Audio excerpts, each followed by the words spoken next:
On a day that would echo throughout history, an act of betrayal and ambition sealed the fate of the Republic. On March 15, 44 BC, during a Senate meeting, a shocking event reverberated through the streets of Rome and altered the course of history. The death of Julius Caesar, one of the most influential leaders of the Roman Republic. But what led a group of senators to plot such a bold and, until then, unimaginable conspiracy?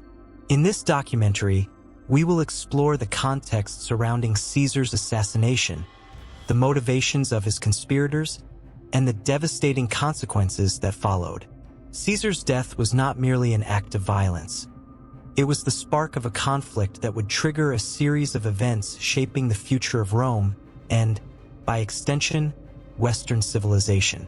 The conspiracy against him was rooted in deep concerns about his growing influence and power. In his military victories, Caesar conquered not only lands but also the adoration of the people.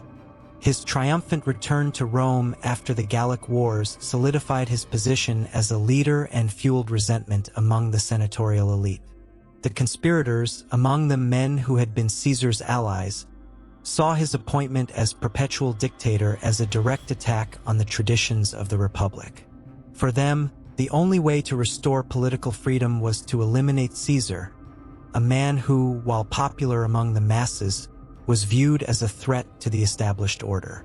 When the act finally occurred, the immediate result was a shock that reverberated through the streets of Rome. The assassination did not bring the expected stability. Instead, it created a power vacuum that soon turned into chaos. The Senate, which should have been a bastion of democracy, was divided. While Brutus and Cassius believed they had liberated Rome, many other senators feared for their own safety and the future of the Republic. Confusion spread, leading to a climate of fear and distrust among former allies and adversaries. The public's reaction was equally tumultuous. Initially agitated and divided, the Romans quickly formed factions, with some hailing Caesar as a martyr and others celebrating his death as a liberation. Caesar's funeral became a crucial event, where Mark Antony, a close ally of Caesar, played a vital role. With powerful oratory, Antony transformed the public narrative about Caesar, portraying him as a defender of freedom and a martyr of the Republic.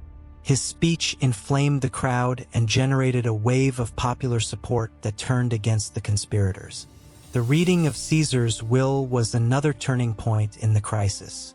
In it, Caesar named his grandnephew, Octavian, as his heir, which not only granted the young man significant political legitimacy, but also provoked a wave of sympathy toward him.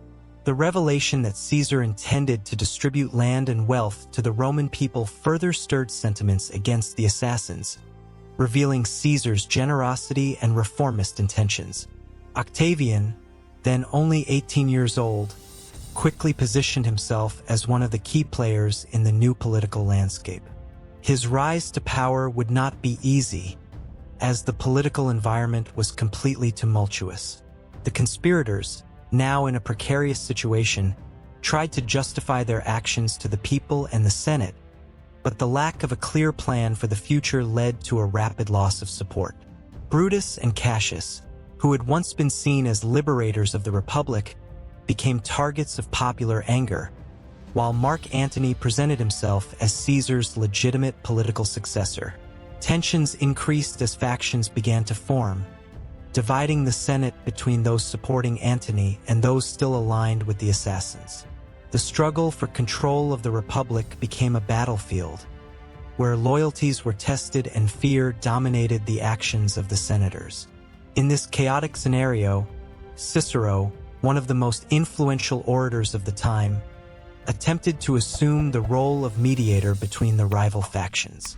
A fervent defender of Republican traditions, he opposed Antony's growing power, arguing for the restoration of the institutions that had sustained the Republic. However, his attempts to unite the senators failed, and his influence began to wane as the political landscape became increasingly fragmented. The polarization among the senators became a hallmark of this new order, contributing to the erosion of the unity that had been essential for the functioning of the Republic. Caesar's funeral, conducted by Mark Antony, was a monumental event that mobilized the Roman people in unprecedented ways. By elevating Caesar's memory, Antony not only solidified his position as a defender of the Republic, but also rallied the populace. Popular support for Antony quickly grew, transforming him into a formidable opponent, and the collective anger resulted in attacks and revolts against the senators involved in the conspiracy. As tensions escalated, Mark Antony began to form strategic alliances with other Roman leaders, such as Lepidus, while trying to neutralize the growing threat posed by Octavian. Upon returning to Rome after the funeral, Octavian quickly began to articulate his policies, presenting himself as Caesar's legitimate successor and winning the loyalty of citizens and soldiers. Octavian's rise brought new dimensions to the struggle for power, and rivalries began to intensify. The disputes between Antony and Octavian quickly escalated as both sought to consolidate their power. What began as a temporary alliance began to unravel as they competed for the loyalty of the army and the Senate. Octavian used his position as Caesar's heir to garner popular support, while Antony, on the other hand, tried to strengthen his alliances and maintain his influence over Caesar's former allies. In this context of growing rivalry, Brutus and Cassius, realizing Octavian's rise and the new power dynamics, began to plan their strategies to confront him. With popular support now leaning toward Antony and Octavian, the conspirators found themselves in a vulnerable position. They were viewed as villains in the public narrative, while the two emerging leaders struggled to win the loyalty of the Roman people. The struggle for control of the Republic intensified, culminating in open battles that became inevitable. Octavian, in a clever political maneuver, began distributing the wealth promised by Caesar, increasing his popularity among the people and consolidating his position in the city. Popular support for Antony began to wane as tensions rose and citizens started to realize that power was shifting toward Octavian. At the same time, the relationship between Antony and Octavian deteriorated, resulting in an open conflict that could not be avoided. Cicero, always seeking a return to republican traditions, became a voice of reason amid the crisis. He opposed Antony's growing power and attempted to act as a mediator between the factions. However, his efforts were in vain, as Roman politics was moving in a direction he could not control. The struggle for power culminated in a civil war, devastating the Republic and leaving a trail of destruction in its wake. As the factions clashed, the struggle for control of Rome became an epic battle, filled with betrayals, alliances, and personal conflicts. The battles between Antony's and Octavian's armies were not just military conflicts. They represented the struggle for the soul of the Roman Republic. Octavian's rise to military fame, especially at the Battle of Philippi, where Brutus and Cassius were defeated, solidified his position as one of the era's most prominent leaders. The victory at Philippi not only eliminated the remaining conspirators, but also marked Octavian's rise as the central figure of the new Roman order. After the battle, Octavian and Antony, in a moment of political pragmatism, formed a second triumvirate with Lepidus, attempting to restore order in a devastated Rome. However, even this alliance was fragile and filled with rivalries. Tensions between Octavian and Antony gradually increased, culminating in a new conflict. The rivalry intensified after the famous Battle of Actium in 31 BC, where Octavian's forces defeated Antony and Cleopatra, marking the end of the triumvirate era and the beginning of Octavian's dominance. With Octavian's victory, the Roman Republic, which had endured for centuries, found itself in a state of transformation. Octavian not only eliminated his rivals, but also began to reform the structure of the Roman government. As Octavian, later known as Augustus, established a new model of leadership, the transition from a republican system to an empire became inevitable.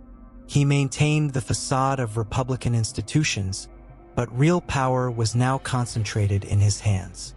The era of Caesar, marked by his conquests and reforms, was followed by the era of Augustus, which brought with it a new order, but also a legacy of absolute power.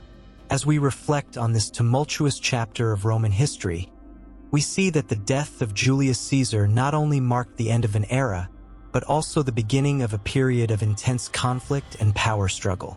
Emerging figures like Mark Antony and Octavian would shape the future of the Republic in ways that no one could have predicted.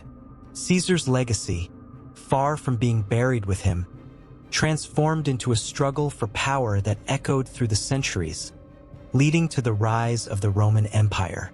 Do you believe that Julius Caesar's death brought significant development to Roman civilization? Share your thoughts in the comments and don't forget to like the video and subscribe to the channel. In the video appearing on the screen, I present a complete documentary about the life and legacy of Julius Caesar, considered by many to be the greatest Roman emperor. If you're curious, click here and check it out.